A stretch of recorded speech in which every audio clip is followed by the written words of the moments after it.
Anka. I'm setting up my stream right now. Wait, so it's not in person? No, it is. It is in person, but there's some people who wanted to be a part of it, and then they. Oh my god! Wait, that thing is moving. Yeah, so I can make it track my face. I wonder if anyone's online. Let's see. Oh, let me take this off. Come on. That's amazing. La la la la la. Hello, my face on here? It's not tracking your face. Not yet. Oh. Can we eat in here? Yeah. Is it tracking my face? I wonder if anyone's in here. Anyone? Okay.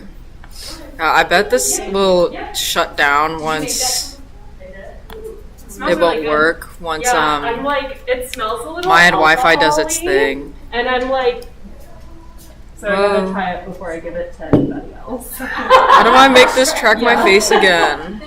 Bye. God, I'm scared. I've never shown my face on What's up? YouTube before. Yeah. And I mean, it comes with a the box. people who are joining probably know who you are, right? True. Yeah. Change the color. No head tracking, no face The tracking. lights are in the Well, box. I guess there'll just be an anime girl that just stands there. It's probably. Yeah. Or wait, let me change it so I can give her a desk that she sits at. Or something else. Come on. And that stuff is just left over.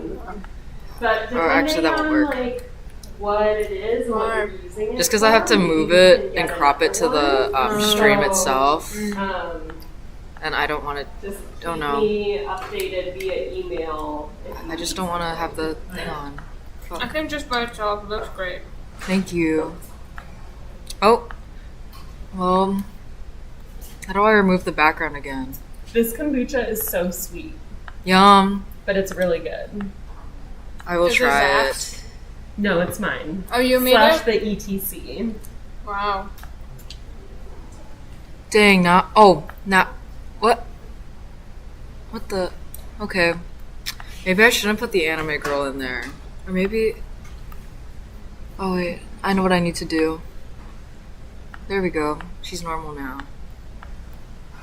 Okay. She'll just be there. Has anyone joined? Okay, no.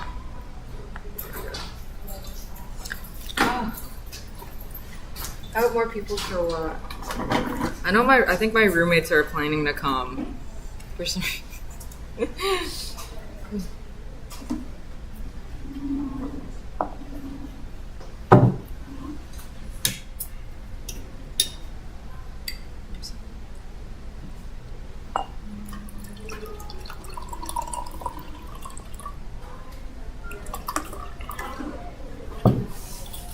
It's really sticky too because it's so sweet. What kind is it? It is mango and holy basil. Yum.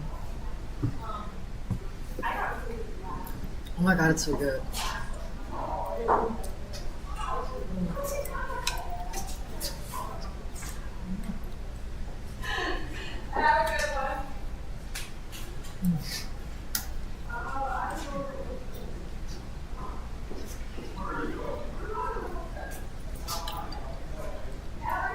Is the kombucha for everybody or just HC?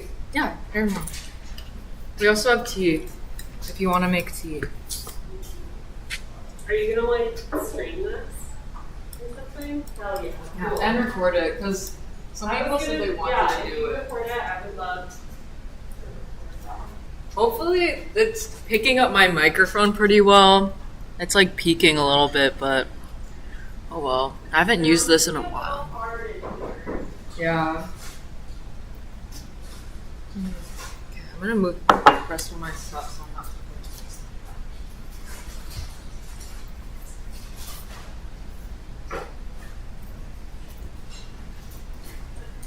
I required snacks. Yes. Because I never eat the chips that come with my sandwiches that I get for lunch.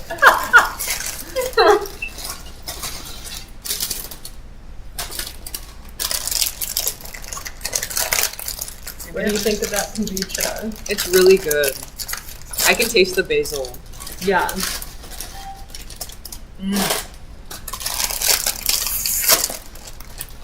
I need to become a VTuber. I want to really make sure. I want to really try and doing the face tracking. Hello. Okay, no one's in here yet. Device. What do you? Where is it? Auto blink. Hello. Oh my God. Hello. Guten Tag. Sorry, I'm trying to get this VTuber to work. Everyone come in and if you just want to display webcam feed. Tracking calibration. I just have to put my. Can I try some of the kombucha? Yeah, please. Okay, it won't let me do the face tracking for this. Gosh. Okay. Sure, everywhere. It won't explode. Okay. I promise. Hola. Hi. Just steal a chair, and you can also sit on the couch. Sorry that all my stuff is over there. Does anybody want any of this peppermint, lavender, fennel seed, passion flower tea? I would not say no. Okay, I'm gonna make it then. We have very limited cups, so you may need to acquire your own cup. I can make that happen. Okay. I'll go get a cup. Okay, cool. And there's also a handful of potato chips and kombucha. Okay. Yeah, you guys should eat and get super packed. It's awesome. Okay. Yeah. So just steal a chair. You can get some from the innovation center. Thank you. Or you can sit on the couch. Wow, there's like a silver. On the floor. Okay. Yes. Yes. Let me know if I want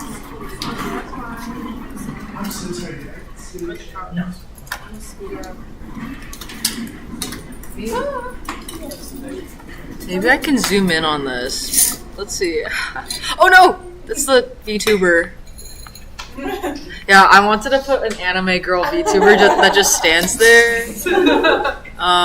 Yeah. Oh, hey.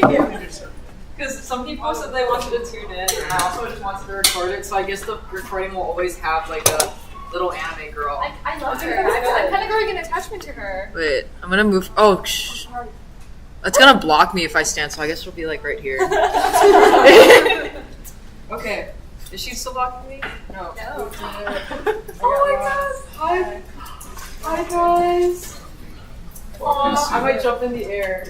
How are you? Okay, I'm good. How are you? Yeah. Okay.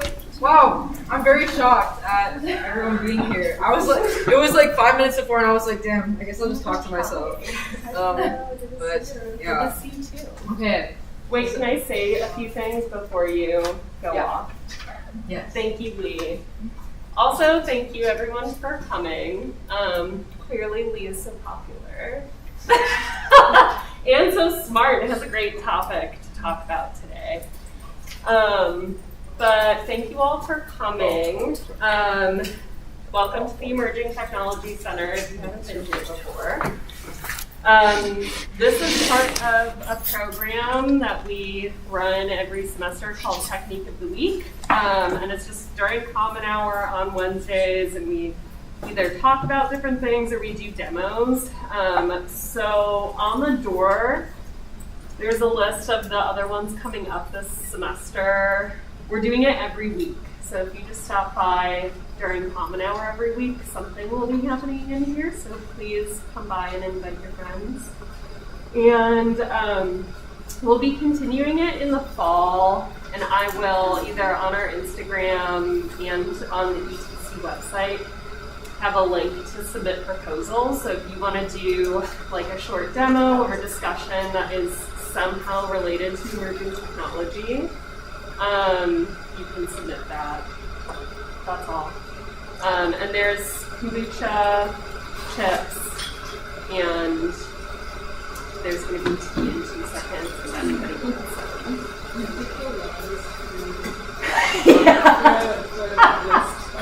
Well, luckily it's mostly more loud in your head than it is, right? So we'll just have to project to go beyond everyone's chip crunching. Okay. Yeah. That's all. Thank you. You should chew very loudly. Yeah. Like, I sincerely mean that. Thank you. Yeah. Also, I don't know if the music's playing, but I have a little bit of music kind of to give the vibe, I guess, of it. And it also connects to something I talked about. Anyway, I guess to begin. Wait, can I say one more thing? Oh, yeah. I'm so sorry. It's okay. Is anyone opposed to being in a picture? Okay. I will take some pictures throughout. That's all. Okay, I'm done. Okay, cool. And then I guess for another precursor warning thing, this is also being recorded and streamed. I don't know if anyone's actually watching the stream, but it's being recorded. And I have a cute little live 3D anime VTuber girl. Just so you know. So, you can steal a chair. Well, anyway, today I wanted to talk about techno-orientalism, which is the phenomenon in which Western anxieties of Asian dominance in technology manifest in cultural products like movies or art or music. So I do want to give a fair content warning for discussion of hate crime that resulted in death, along with sexual assault and bigotry. I do use a slur used against Chinese people in this presentation. So, just a fair warning. If you need to leave, you can leave. So, I want to also give a brief outline of why I would even give this talk, the definition, the historical context, the idea of Asian people owning the narrative back and taking back techno-orientalism. I also have a bibliography that I can share with everyone, and then hopefully, if there's enough time, there will be room for discussion. Feel free to get a chair from the Innovation Center or sit down. Okay. So, why even give this talk? I don't know. There's so many reasons, actually. So, since Kale explained this earlier, this is part of the Technique of the Week series. And when I was first approached about it, I low-key did not know what to do because I feel like very awkward giving demos to people. But for me, what I thought about was the origin and also my personal interest in working with technology. All the machines that we have here, excluding the Columbia Sportswear Company tag, are all sourced or manufactured in an Asian country. Our Brother PS100 embroidery machine is manufactured and made in Taiwan, which is right over there. We have our Roland GR420 machine, which is developed and manufactured in Japan. We have our Formlabs Form 3 resin SLA printer, which is sourced from different places around the world, but some parts of it are made in China and Japan. We have our Dell Precision 3150 tower, which is made in Japan. Made in China. And then we have our RevoPoint Pop 2 3D scanner, which is from RevoPoint, a Chinese company, and its parts are manufactured in China. So that's, first off, for me, it's like really thinking about the origin of what we create with and what I also prefer to create with. Also, a lot of people's clothes are probably made in China or in an Asian country. I chose my outfit today because it's all made in China, so yay. Another thing that I think is important about the ETC is that we are not afraid to talk about AI. And I think in a generation where AI is becoming more prevalent, like I read earlier that you can AI generate videos up to 60 seconds long. So if I get accused of something really damning, there's AI evidence of it. That's really scary. And it makes us question our humanity and what it means to be human. As I consider Orientalism, it's dehumanizing and makes the people who are affected by it question their own humanity and what it means to be human in a society that does not allow them to be. So I put ChatGPT in this AI-generated woman. The second thing is that also, I wanted to give this talk because techno-orientalism as a concept, which I'm going to more officially define soon, impacts my practice and the way I create. I feel very much more comfortable working with digital fabrication techniques and being on my computer more than I feel comfortable working with ceramics. I also feel comfortable just being in a digital sphere and living through the ether of the internet more than anything else. And oftentimes my research occurs through the way that I interact with the internet. And also as an Asian person, I question where my feelings and my history comes from. And then I have a very cringe slide, but it's really relevant. I've also felt connected to a lot of robotic characters in my life, and I've also learned as a child more so to identify with inhuman and robotic characters more than I felt more compulsed to identify with human characters. So you feel free to I don't know, play I Spy, is that what it is? I Spy. Yeah, it's very extensive. So I want to finally further define techno-orientalism. I'm sorry if I'm blocking anyone. The phenomenon where a technologically advanced Asia threatens the existence of the West, where the future is Asian, and it's the manifestation of Western anxiety, particularly in regards to how Asian people improve their labor, or the ways that Asian people spread dominance throughout the world. The white man, the West, feels threatened by this and thus wants to control the Asian narrative by painting them as this futuristic other. I like to say it's the old yellow peril of times gone by, but with a cyber edge. And the book that I have here is one of the first texts that really delve into this phenomenon. It was actually published very recently in 2015 by Rutgers University Press, and it features a bunch of essays from Asian authors and artists. So what's super important to understand techno-orientalism is that second word, Orientalism, which comes from this 1978 work by Edward Said, who's a Palestinian American author. If you haven't read it before, you should probably listen to an ebook about it, or listen to me right now, or go online and Google an article about it. Just because it is very, I would say, fundamental in understanding how every culture around the world is transformed into this othered monolith that is completely distant from their actual physical reality. What it proposes is, or it speaks primarily from Said's Palestinian perspective / West Asian perspective. In this, he talks about how these different cultural signifiers from the West's colonial past transform our collective idea of these exotic foreign lands. So oftentimes when people think of West Asia, they think of this place with with this one singular tone. They think of people that dress all the same way. They think of all these different cultural signifiers that aren't really real, but instead manufactured. And I think the best way to kind of invigorate that idea in someone's mind is to think of the movie Aladdin. None of that is real. You ever think about that? Well, obviously it's all drawn, but all of the stuff is, the things that they show are not real. People do not look like West Asian people are not all big-nosed, hairy, demons trying to come kill you with a scimitar. They are real people, but those kinds of feelings and anxieties that Western colonizers felt during that time have consisted and persisted throughout media to this day. I have a quote that says, "Orientalism failed to identify with human experience, and it also failed to see it as human experience." I think that really connects to what I'll be talking about soon, is that Western America has failed to see Asian people as real people, and also has failed to capture the Asian experience or existence in an accurate way.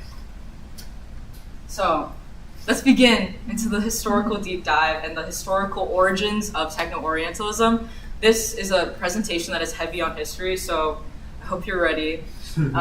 I like to say that this section starts with the birth of the primitive mind, or how the first time that I would say, or the beginning of someone being othered, is when their mind is considered to be dumb or less of value. When you're like an animal, unlike that of an enlightened white man, I'd say. And I say the word "my" because I try to own it, and I think it's very connected to how I've grown as a person. So let's begin with some great political cartoons. Can you tell I really loved U.S. history in high school? So I would like to begin and talk about how I love political cartoons because they give you an insight into the ways that white Americans were controlling the narrative, but also how these political cartoons often have a lot of roots in legislative political history. These aren't born out of these are born out of Western feelings that come from new legislation and developing legislation. So this one on the left, sorry, I had to check. The left is coming out of the first immigration of Chinese people to America. The white man felt threatened by this new force that was going to dominate the white working class. And they're depicted in these traditional garbs and wielding swords that are here to kill and attack the working white man. On the other hand, and when I say this, they are primitive. They are considered primitive because they are here to attack and dominate. They are not here to work or use their labor for good reasons. The other way that primitivism is defined or showcased through these things is also by showing, I would say, a person to be needing salvation from the enlightened white man. This is a political cartoon from when the Philippines first began their colonization and occupation of the Philippines. Depicting Filipino people as tribal, brutal savages in traditional garb that has no place or basis in reality. So when they consider these people primitive others, they are a threat and they need to be extinguished. Another way that the idea of primitivism, I think, is built into mind is to create this unfeeling, unthinking mass. So this political cartoon by the good old man that made the Lorax, Dr. Seuss. I love Dr. Seuss's cartoons because why was he so racist? What the hell? What was up with that dude? But in this is a reaction to the bombing of Pearl Harbor, which led to the internment of Japanese Americans. And in this, he depicts Japanese people all with the same racist face, all looking to operate under one guide, one goal, which is to exterminate the United States and threaten U.S. security. They are unfeeling, they are unthinking, they have no motivations or mind for their own. And this informs the ways that the Asian body becomes akin to that of a machine. So I say that this is the section where my body was fashioned with metal instead of flesh and blood. In this section, I want to talk about how the Asian body became a machine more than just an unthinking animalistic thing. So I have another political cartoon. This one is really amazeballs to me, mainly because you see that the Asian immigrant is using their labor and manufacturing all of these things cheaply and threatening and this literally showcases the anxiety that white men had at that time. Often what I've noticed as I research more and more is that everything boils down to labor, everything boils down to capitalism. The techno-orientalist phenomenon rises out of the fact that Western capitalism and power is being threatened by the presence of the East.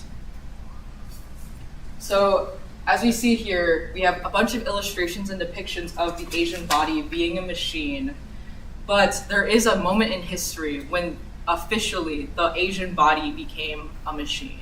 Truly, and I mean it. And this is when I'm going to start using that racial slur, just so y'all know.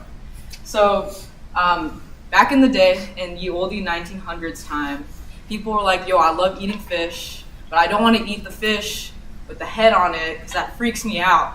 So a bunch of Asian immigrants took up those hard, laborious jobs in factories, chopping up those fish. However, because their labor was so cheap and they were taking over the power of the white man's labor, Edmund W. Smith was like, let me make a machine that will replace you. In 1909, he patented the iron chink, which he named after the people he was intending to replace.